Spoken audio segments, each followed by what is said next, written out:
When Mom married David, Ava didn't cry or complain. She just nodded and packed her things. It wasn't David she minded.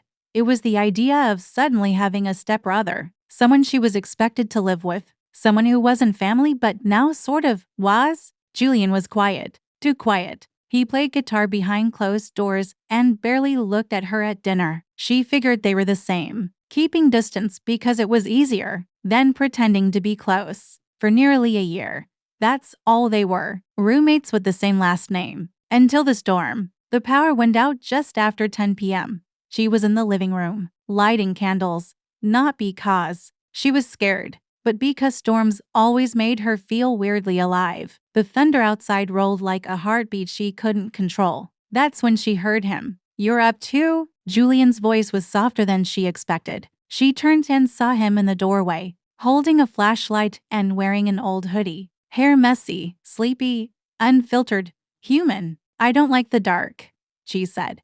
Half-truth. "And my sketchbook was calling." He gave her a half smile and sat on the floor beside her. "Cool if I stay?" Something in her chest shifted. Sure. For the next hour, they talked about music, art, how weird it was to have to Thanksgivings now. She found herself laughing more than she expected, and when he complimented her art, actually meant it. She felt something unfamiliar and warm, not like butterflies, something heavier, slower. They sat closer than they probably should have, shoulders almost touching. Her sketchbook sat open between them.